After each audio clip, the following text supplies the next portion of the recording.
Okay, so welcome to our final keynote session. I'm sure you found it, for many of you being in the room for Sir Bruce's speech, what an inspiring discussion it was, that sort of journey through the last 10 years, the extraordinary change that's been delivered by the NHS, and also that discussion of the many challenges to come. Very inspiring. So I'm now delighted to invite for our final keynote of Expo 2017, the Health Secretary, Jeremy Hunt. Jeremy, you're most welcome. Thank you, Richard. Good afternoon, ladies and gentlemen. It's a great honour to follow Sir Bruce. And of course, Sir Bruce steps down as NHS England Medical Director at the end of this year after 10 years in that post. And I just want to use this moment to thank Bruce for truly remarkable service to the NHS. I've had a particular interest in patient safety, and Bruce has always been there for me in the many difficult challenges we've faced. But I would just like to use this moment publicly to recognise his contribution to the NHS and to thank Bruce.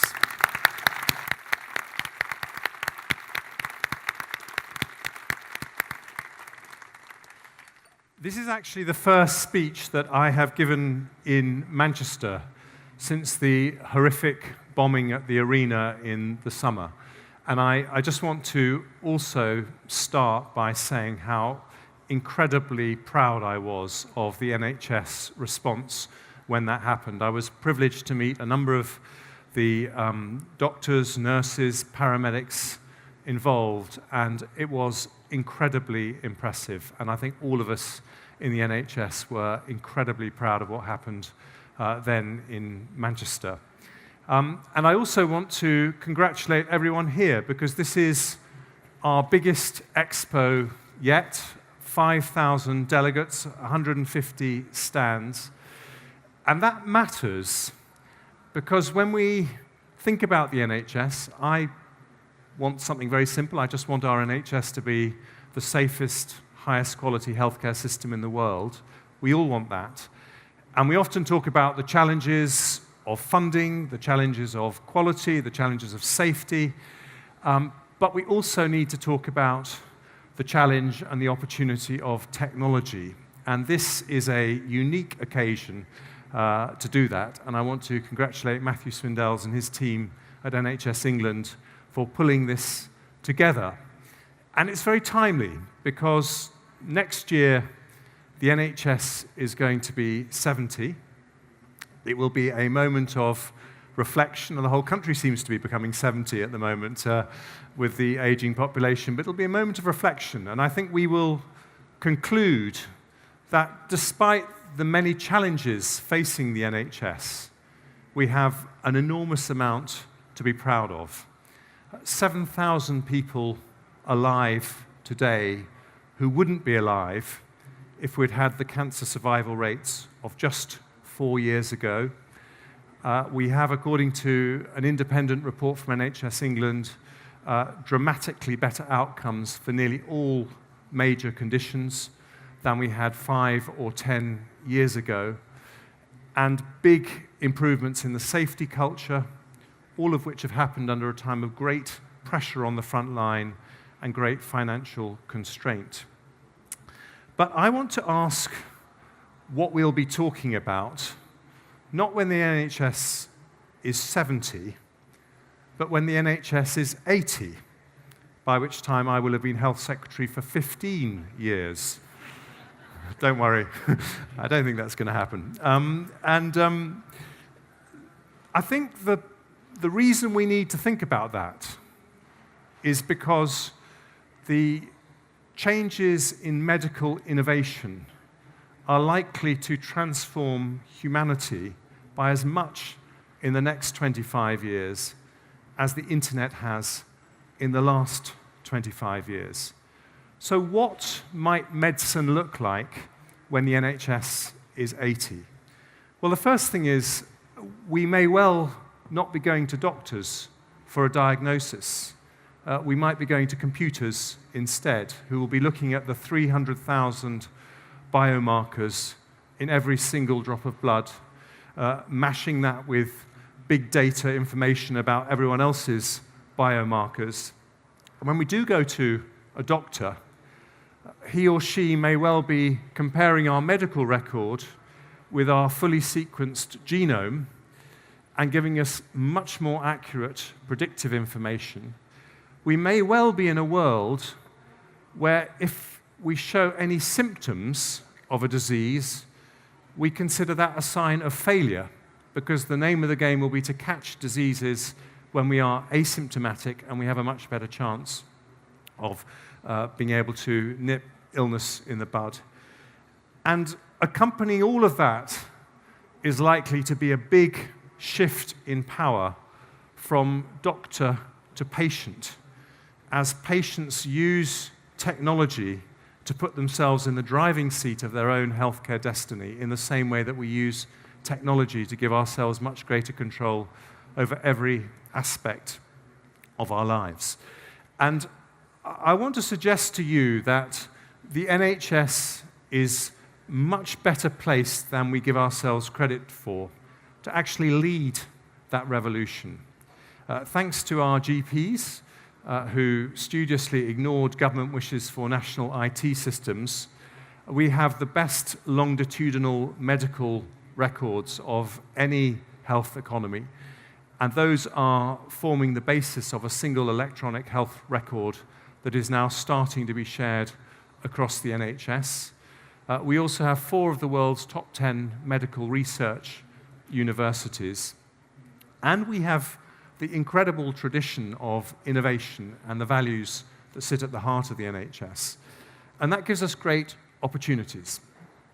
But we also have some big weaknesses. And a year ago at Expo, we were very honest with each other about our single biggest weakness, which is the state of our hospital IT systems. And we had Professor Bob Wachter from the University of California, San Francisco, who did an honest appraisal, and he told us that we needed to do 3 things. And a year on, let's just look at how we're doing. So the first thing he said is that we needed to back our best hospitals when it comes to IT and digital to become as good as the best anywhere in the world. And we set up the Global Digital Exemplar Program. We have 16 GDEs. And there is some extraordinary work happening with all of them. We have, for example, at Imperial now, automatic entry of routine data in 25% of their wards that is already saving 4,000 nurse hours every year.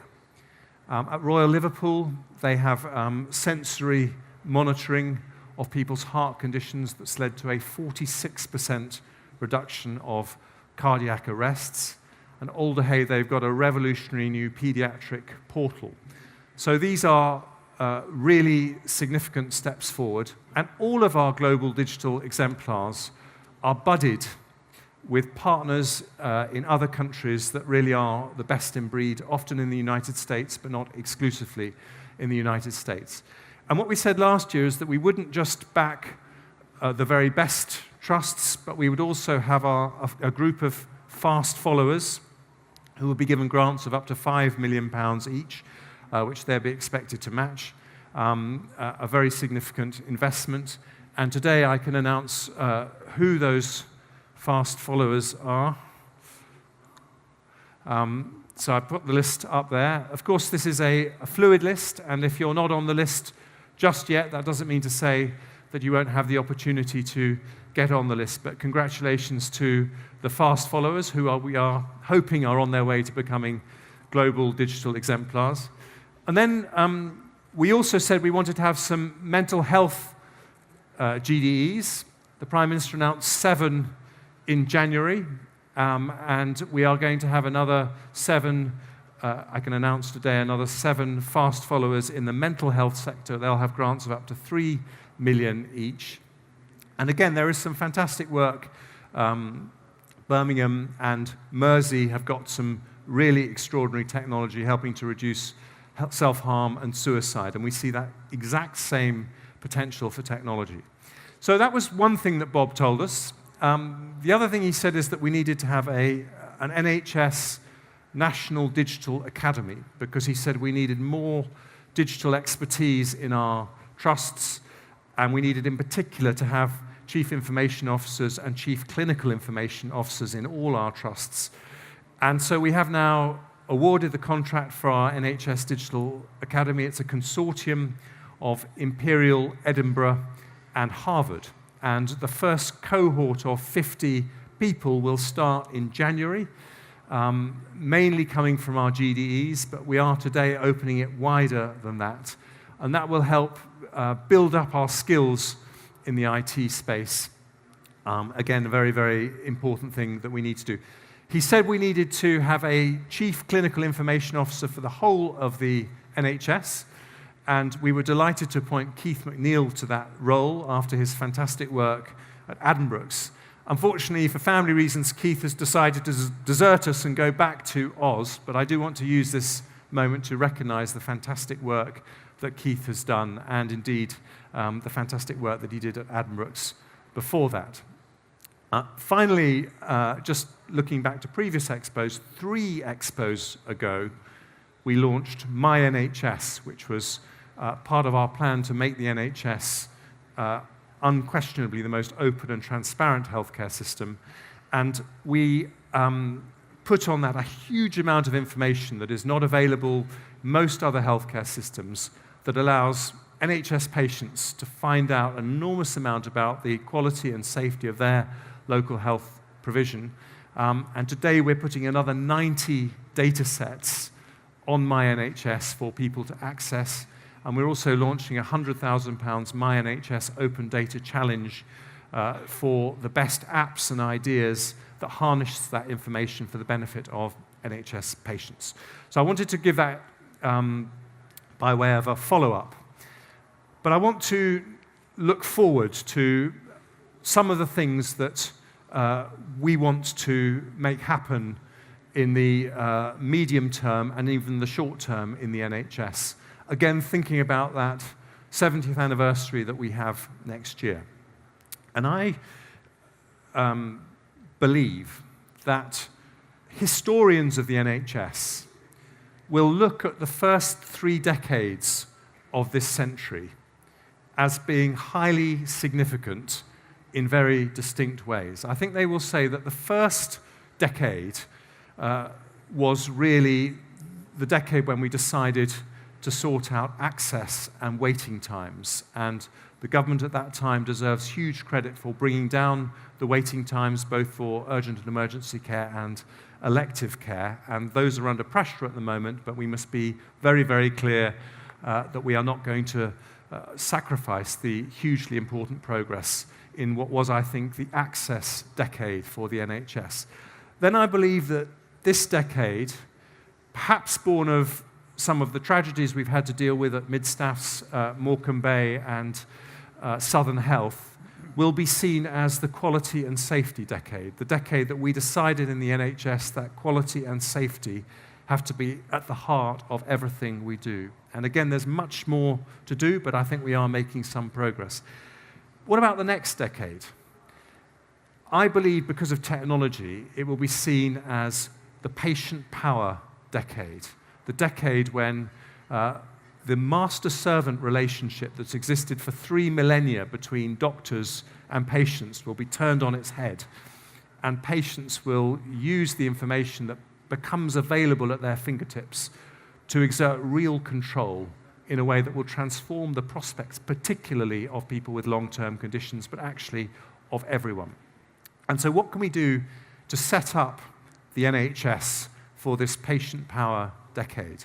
Well, I have set my friends in NHS England 8 challenges which I want us to deliver for all NHS patients by the end of next year, and I want to just run through what those 8 challenges are. And the first challenge is to make sure that there is a fully functioning version of 111 available through apps or online to all NHS patients by the end of next year. Now, we know from pilots that we've done in North London, Leeds, West Midlands, and Suffolk that when you transfer NHS 111 services online, it is safe. We also know that there's a channel shift of around 6%. So around 6% of users switch to online. They prefer to use online. We think it may be greater than that. There are, of course, some people who find it easier to be open online. If you've got questions, for example, about sexual health, there are obvious advantages with an online service. But we want this to be available to all NHS patients. And in particular, we want people to be able to access symptom checkers online. But there is something particularly exciting that this can unlock, which really would be a world first for the NHS. And that is if we can marry an online version of 111 with people's GP medical records, obviously with their consent, so that a 111 symptom checker can ask you smart questions. So if you're a diabetic, it can ask you questions about your diabetes. If you have long-term conditions, it knows about those. It can ask you age-specific questions, sex-specific questions, and so on. And that would mean you could have a smart Q&A service, which would mean much more accurate diagnosis, much quicker diagnosis, and a much better service for patients. Also, of course, a cheaper service for the NHS. So 111 online for all NHS patients. Challenge number 2, we made huge progress in giving people access to their GP record online. And when I became Health Secretary 5 years ago, we didn't have any sharing of GP medical records. Now the summary care record is available in most hospitals. That's a great step forward. We want people to be able to access their own medical record in a meaningful way, their full medical record, through an app. And why is this? It is partly to help people who want to learn more about their own conditions.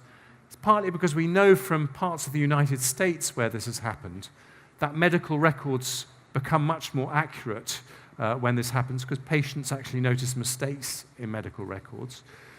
But it's also partly from the simple patient safety benefit of having a record of all your interactions with the NHS in one place, so that if you turn up in an A&E department on your holiday in Cornwall or the Lake District, you can actually show a doctor what those interactions are. Now, initially, those interactions will obviously only be your GP interactions, but what we want to move towards is everyone being able to look at all their interactions as simply as you can look at your entire order history on Amazon, for example. And that's something that will have enormous patient safety benefits. Challenge number 3 is to make sure that we really make it easy for people to book GP appointments online. At the moment, we book about 1 million GP appointments a month online. We want to double next year the number of online appointment slots for GPs. And part of this is to link into the new models of care that are increasingly being offered by GP surgeries. Part of it is also to reduce administrative pressure on GP surgeries, where a number of tasks that are currently done by administrators could actually be done online. The next one is to really ramp up the booking of repeat prescriptions online. We have about 2 million of those every month, and we want to increase that dramatically. This, of course, has huge patient safety benefits, but also huge convenience benefits for people with long-term conditions, and will tie into a big new campaign that we are putting together in the next few months to reduce medication error.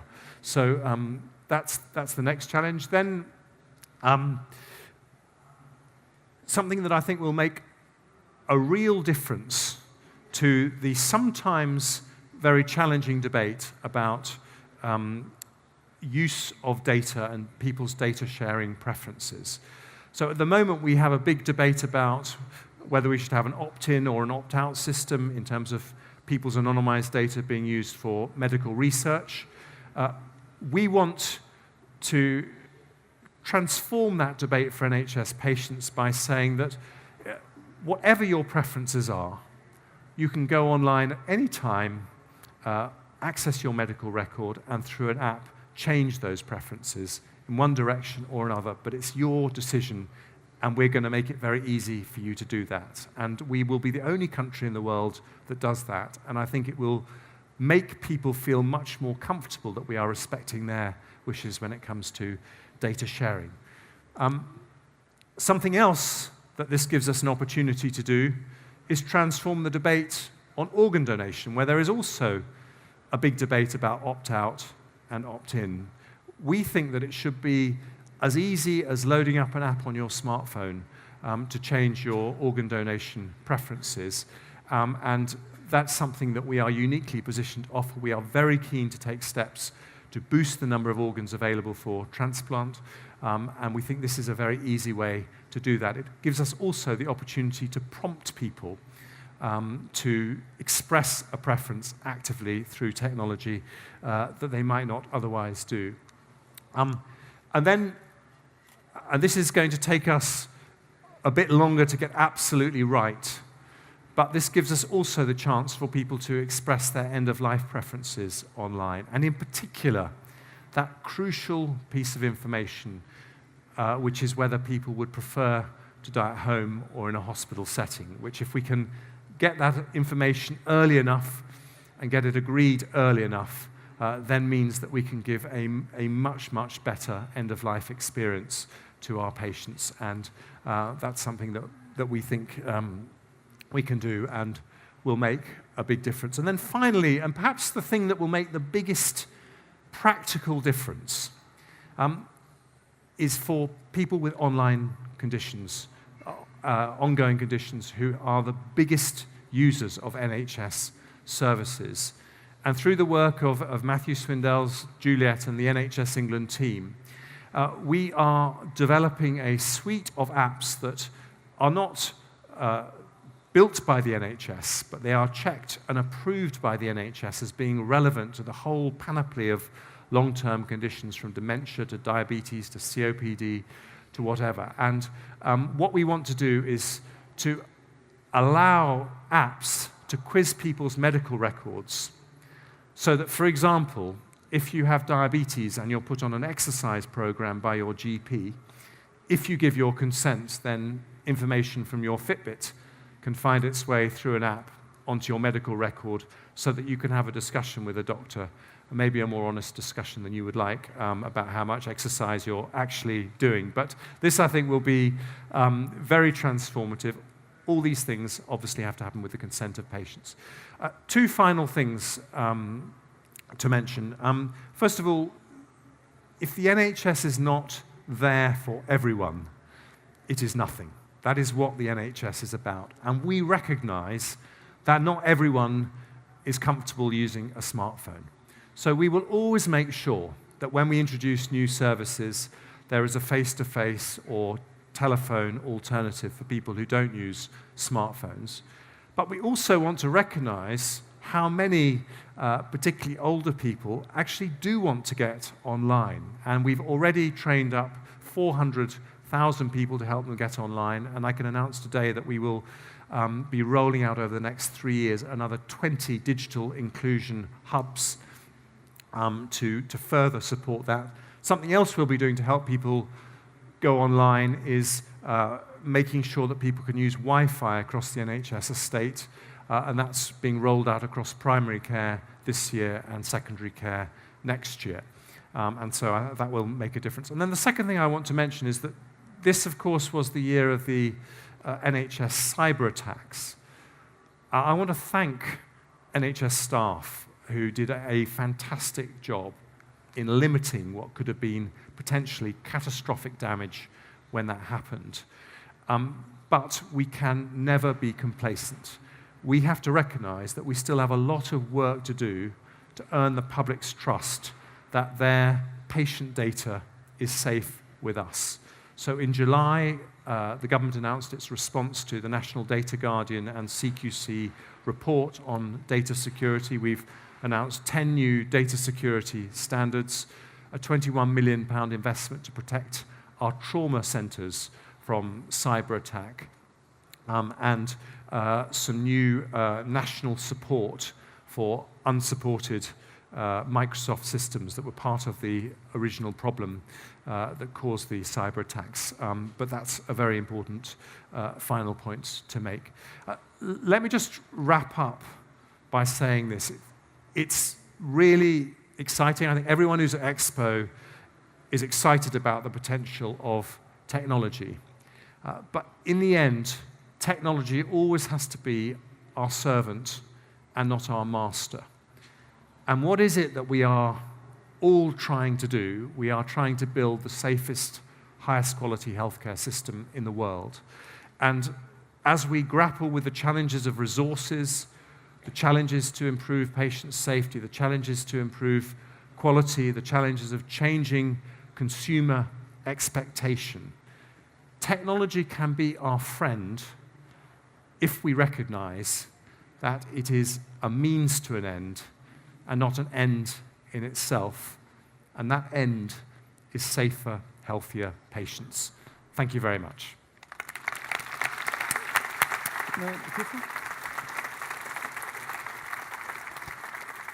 Thank you very much indeed, Jeremy. We've got time for just a couple of questions, which I'll take together. Yes, please. 1, 2. And can we have a mic heading your way, please?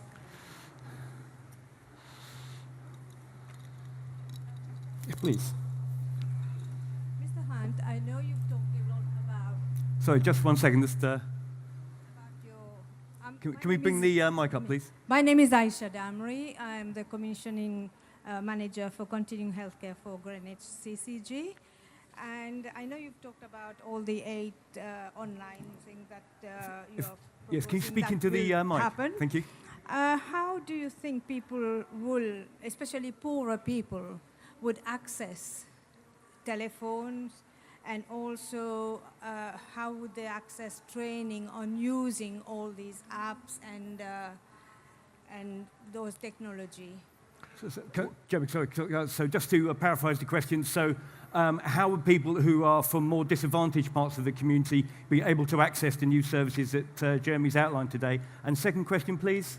Hi again, Mr. Hunt. It's Marsha. Hi. I have complex physical and mental health needs, and I have just got this digital thing that I'm trialing for diabetes, and if I it's really good because instead of pressing, having to take my sugars, I just scan it, and it's really, really good. However, it's still trial. It's not available yet on the NHS, yet I'm doing it all the time, and it's actually monitored. I'm really conscious of it, where I was always forgetting to do it. And thanks for all the good work you're doing, by the way. Thank you. Thank you very much. Let me just do those two. Maybe I can do a couple more after that, Richard. But first of all, one thing to be absolutely clear, and this is, of course, our great USP, is that all these services are available, will be available completely free of charge to all NHS patients. So that is why it's so exciting, because lots of other countries are doing aspects of the things that you've seen here, but I'm not aware of any other country that is offering them universally to an entire population of 50 million people. But of course, there is another reason why it will help all NHS users, which is that, get this right, and it can actually save a lot of cost. So the 6% of people who use the 111 app, rather than speaking to the call handler, save the NHS money. That's more resources for more doctors and nurses, and that's where the benefit is. Marsha, I'm really pleased that your diabetes device is helping you. I think we have a failure in our information, which means that we don't commission as smartly as we might. Because I'm sure that, I don't know the exact device, but if we gave all diabetics in the NHS devices like that, it would probably save the NHS a lot of money, because they would stay healthier for longer.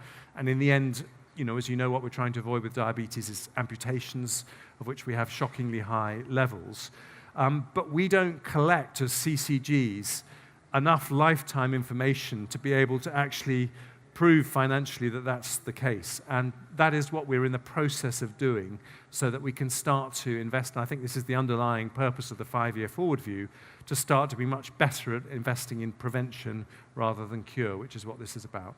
Jeremy, I'm afraid we do have to bring it to a close there because we asked to finish on time. Sorry about that. So can I very much thank the Secretary of State for Health, Jeremy Hunt.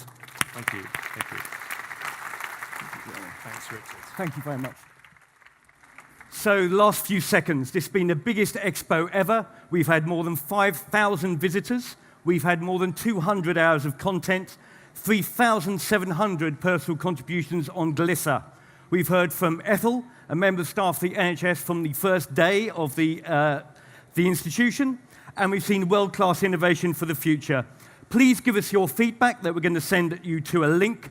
Above all, please go and inspire your colleagues, cascade out the information you're going to get, which is online for you to collect, and do something differently when you return to work. Thank you very much indeed for coming to Expo 2017. We look forward to seeing you next year. Thank you.